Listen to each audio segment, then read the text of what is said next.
मित्रों, बाबा के इस चैनल में आपका स्वागत है।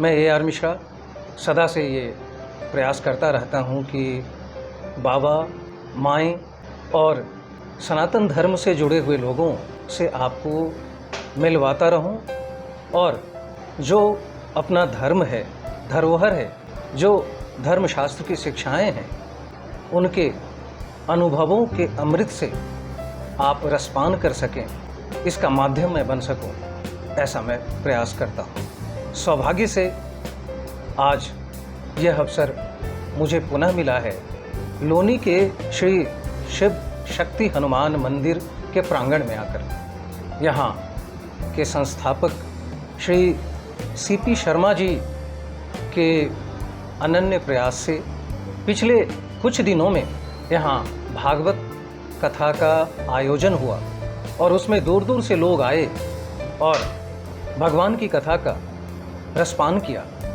और इस कथा के सूत्रधार, इस कथा को सुनाने वाले, इस कथा को अमृत के रूप में सब लोगों को पिलाने वाले जो शख्सियत हैं, आदरणीय श्री बीरेन भाई मेहता जी, जिनका नाम बाबा नीब करोरी महाराज जी और भक्ति माई से जुड़े जितने भी भक्त हैं, सभी लोग इनके नाम से परिचित हैं।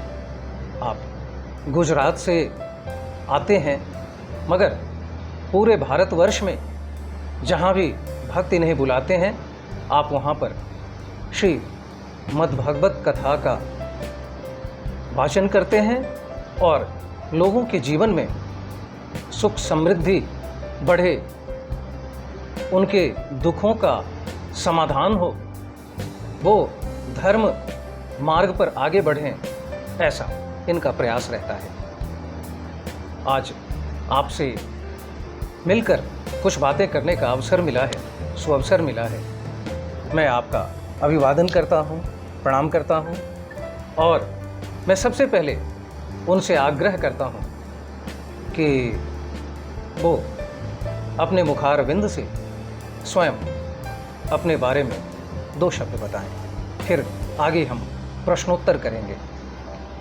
जय सिया राम। मैं गुजरात से गिर सोमनाथ जिले से गिर गढ़ड़ा तहसील के एक छोटे से गांव से बिलोंग करता हूं, जो जंगल में बसा है। उसका नाम है बेड़िया। और वहां से मैं बाबा जी से तो जुड़ा ही हूँ, लेकिन वहाँ अध्ययन हम घर से करते हैं जंगल में, क्योंकि हमारी वहाँ खेत भी छोटा सा टुकड़ा बाबा की कृपा से है हमारे पास। वहाँ अध्ययन करते हैं और जगह जगह जहाँ जहाँ हमें बुलावा आता है, तहाँ तहाँ हम जाते हैं और भागवत, श्रीमद् भागवत, शिव कथा, राम कथा, त्रिदिवसीय भक्तमाल कथा, ऐसे ऐसी कथा को लेके हम विभिन्न क्षेत्रों में भारत के जाते हैं। जी, जीवन के किस मोड़ पे आपको ऐसा लगा, प्रेरणा मिली कि मुझे भागवत की कथा करनी चाहिए? उसके भी मुख्य सूत्रधार बाबा है। जी जी, क्योंकि हम तो इसके लायक नहीं है। जी वो विनम्रता से कह रहे हैं, इसके लायक हम बिल्कुल ही नहीं थे।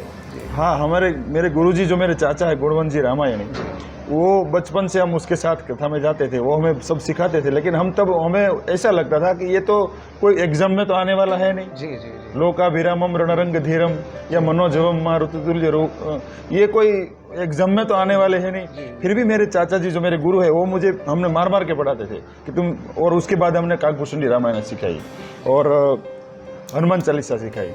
तो तब हनुमान चालीसा हम रोज पढ़ते थे, तो ऐसा कहते थे कि तुम रोज पढ़ोगे तो पास हो जाओगे, अच्छा मार्क्स मिलेंगे। तो हम करते थे वो एक स्वार्थ के भाव से। तो हम बातें, मेरे छोटा भाई किशन, हम बातें भी करते थे कि चाचा जी हमें पढ़ा रहे हैं, तो ये तो कोई एग्जाम में आने वाला नहीं है। लेकिन कब कहाँ, ये तो गुरु को पता होता है। और उसकी कृपा से, मेरे चाचा मेरे गुरु जी है, उसकी कृपा से मुझे सदगुरु जैसे संत मिले। और मैं जब टूर का मेरा काम था, टूर ट्रैवल्स का मेरा धंधा था, यानी मैं जॉब कर रहा था, अलग अलग संस्थाओं के साथ जुड़ा हुआ, बॉम्बे वाले, सूरत वाले, बड़ौदा वाले, अहमदाबाद वाले, तो सब घूमता रहता था। तो उसमें अमरनाथ में जब गया, मैं बाबा को जानता बिल्कुल ही नहीं था, लेकिन हनुमान जी का पहले से चाचा जी की कृपा से पहले से ही भक्त था, क्योंकि मेरे चाचा जो मेरे गुरु है उसने मुझे हनुमान जी की भक्ति करने से पहले से मुझे वचन दिया था कि तुमको हनुमान जी को राम कथा सुनना हो। हमने कई बार रामचरितमानस का पाठ भी बचपन में किया उसके साथ। तो जब हम गए तो मैं बहुत बात एकदम संक्षिप्त कह रहा हूँ, तो हमें पता नहीं था बाबा कौन है। तो वहाँ रात को मैंने सोचा कि जो टूरिस्ट लोग थे वो सब सो गए थे। 10 बजे हम पहुँचे पंचतरणी से गुफा तक। तो मैंने सोचा कि रात को कोई है नहीं, तो अभी मैं दर्शन करके आता हूँ, थोड़ा पूर्व जन्म का कोई पुण्य होगा। और हमारे घर में वातावरण पहले से धार्मिक, तो सब पुस्तिका हम रखते थे जब जाते थे कि माता जी का मंदिर आया तो उसका स्तवन, सब स्तोत्र वगैरह स्तुतियाँ, शिव जी का आया तो वो सब, यानी पूरी बुक हम रखते थे। तो जहाँ पर भी जाते हैं कुछ ना कुछ उसको सुनाए। तो हम गए तो हमने सोचा कि हम अमरनाथ में जाके महिमन स्तोत्र वगैरह करेंगे। तो वहाँ गए तो वहाँ मिलिट्री वाले थे, तो हमने उसको भी नहीं किया कि हमें पूजा करनी है, अगर कोई अभी कोई है नहीं, सुबह में तो बहुत गिरदी होती है, हमने थोड़े मिनट बैठने दीजिए। उसने बोला, पहले मना किया लेकिन वो समझ गए कि। तो हमने वहाँ 1-1.5 घंटा रात को बहुत मस्त पूजा की, आनंद आ गया। और जैसे बैटरी चार्ज हो जा रही है मोबाइल की, इस तरह से। तो नीचे से हम जब उतर रहे थे तो थोड़ा भ्रमित हो गए हम। भ्रमित इसीलिए हो गए कि एक तो अंदर समाधि जैसी स्थिति हुई, और नीचे उतरे तो वैसे जाने का तो मन कर नहीं रहा था, लेकिन जाना तो पड़ता है क्योंकि 3:30-4 बजे तो लोगों की भीड़ वहाँ इकट्ठी हो जाती है। तो नीचे उतरे तो मैंने मन में सोचा कि मुझे चाय अगर मिल जाए, ठंड बहुत थी, थोड़ा बहुत बारिश भी चल रही थी, कि अगर हमें कोई चाय मिल जाए तो बहुत बढ़िया रहेगा। लाइट भी नहीं थी, तो हम थोड़ा नीचे उतरे तो हम गलत रास्ते जा रहे थे। तो पीछे से किसी की आवाज़ आई, तो हमें मुड़ के देखा तो वहाँ एक महापुरुष खड़े थे कंबल ओढ़ के। उसने कहा कि तुम कहाँ जा रहे हो? मैंने बोला हम टेंट में जा रहे हैं, हमारा जो टेंट इधर नहीं है, तुम्हारा टेंट ये रास्ते है। तो मैंने बोला कोई सिद्ध संत है? तो मैंने प्रणाम किया। तो उसने सामने से मुझे पूछा कि चाय पियोगे? तो मैंने बोला मैं तो चाय तो अभी सोच ही रहा था। हाँ, तो उसने वो चाय बनाई। जहाँ इतना भेज रहता है कि पूरी माचिस आप खाली कर दे तो उसमें से 1-2 मुश्किल से जले, लेकिन तुरंत पता नहीं कैसे चाय बनाई, और वो नारियल के खप्पर में दी। लेकिन जब ये उसने अग्नि प्रज्वलित किया तो उसका चेहरा हमने देखा तो बहुत तेजस्वी था, यानी हम निशब्द हो गए और विचार शून्य हो गए। कुछ समझ में ही नहीं आ रहा था कि क्या करे क्या ना करे। उसने जैसी यंत्रवत उसने चाह दी है, इस तरह हमने पी ली। तो हमने वो टोपी पहनी थी तो हमने निकाली, तो चोटी हम पंडित लोग रखते हैं। तो उसने बोला पंडित है? मैंने बोला हाँ पंडित है। क्या काम कर रहे हो? मैंने बोला बाबा जी सब जगह पे यात्री को घुमाना मेरा काम है, धार्मिक क्षेत्र में ज़्यादा जाते हैं। तो कहते हैं कि तुम ये सब छोड़ दो, कथा करो।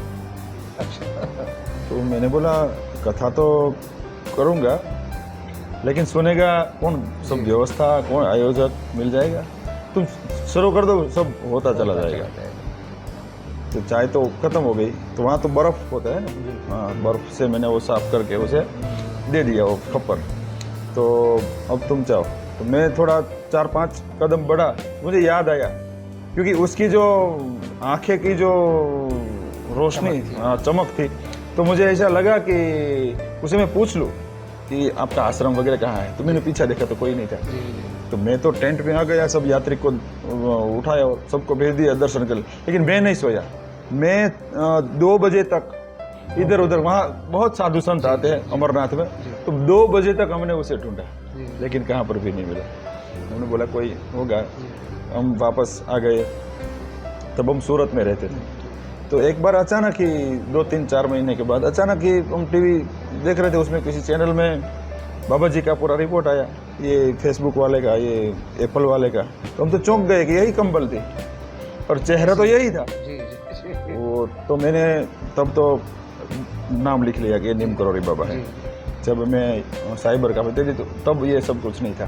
तो साइबर कैफे में जाके मैंने उसको गूगल में सर्च किया तो सर्च किया तो बहुत सारे नंबर मुझे मिले, उसमें से एक नंबर पंकज भाई पाठक करके जो अकबरपुर वाले हैं, उसके साथ मेरी बात हुई। तो उसने मुझे थोड़ा बहुत बताया कि आप कराची है उधर। तो मैं तो टूर का ही करता था तब। तो मेरी टूर पीछे यानी 10-15 दिन के बाद वृंदावन की थी। तो मैं वृंदावन गया, तो मैं अकेला, टूरिस्ट को सबको साइड सीन करवा के मैं अकेला वृंदावन समाधि गया। तो मुझे बहुत आनंद आया। तो मैंने बोला कि बाबा जी मुझे आप कराची कब बुलाओगे? तो जैसे बाबा ने सुन लिया हो, मैं यही संडे ये वृंदावन में घटना घटी, मैं गया वृंदावन समाधि। मैं 2 दिन के तुरंत हम सूरत चले गए टूर को लेके, क्योंकि हम पहले गए थे हरिद्वार से आए दिल्ली, दिल्ली से मथुरा से डायरेक्ट हमारी ट्रेन थी। तो दूसरी टूर वाले ने कहा कि नैनीताल की टूर है, तुझे जाना है? मैंने बोला बिल्कुल जाना है। सही बात है। तो ये संडे हम वृंदावन में थे, नेक्स्ट संडे हम बाबा के कराची धाम में थे। तो ये उसकी कृपा है। उसके बाद हम कथा तो अध्ययन तो हमने बाद में थोड़ा यहाँ तक टच हुआ कि कुछ है, कुछ होने वाला है। तो हमने कथा का अध्ययन, जैसे मेरे चाचा ने मुझे जो सिखाया वो सब उसमें थोड़ा बहुत प्रकाश करके हमने अध्ययन शुरू कर दिया। उसके बाद हरिद्वार में टूर लेके गए। वहाँ एक कथा का आयोजन था, जो 100 लोग अहमदाबाद से आए हुए थे और एक वक्ता भी था, बहुत अच्छे संत। तो अगम्य कोई कारणसर उसको जाना पड़ा। तो 6 दिन की कथा बाकी रह गई थी। तो मैंने तुरंत, तो कोई वक्ता मिलता नहीं है, तो हमारे जो टूर के ऑर्गेनाइजर थे तो उसने कहा कि बेटा तू बैठ जा, तुझे तो थोड़ा बहुत उपाय वगैरह आता है। तो उसकी कृपा से 6 दिन की कथा मैंने ये कर ली पहली। उसके बाद तो बहुत हुई, लेकिन ये मेरे पहले अनुभव है। हाँ, बाबा का ये मेरा टर्निंग पॉइंट है जीवन का। जी। तो कथा करने से पहले और कथा करने के बाद व्यक्तिगत जीवन में आपने कितना आनंद महसूस किया? कथा में बहुत आनंद आता है जी। क्योंकि ईश्वर का नाम ही आनंद है, सच्चिदानंद। जी। सत्यचित और आनंद। जहाँ आनंद नहीं है वहाँ भगवान नहीं है। सुख जरूर है, सुख के पीछे दुख है, लेकिन आनंद के आगे पीछे कोई नहीं है, भगवान ही भगवान है। इसीलिए कथा में बहुत आनंद आता है। जी।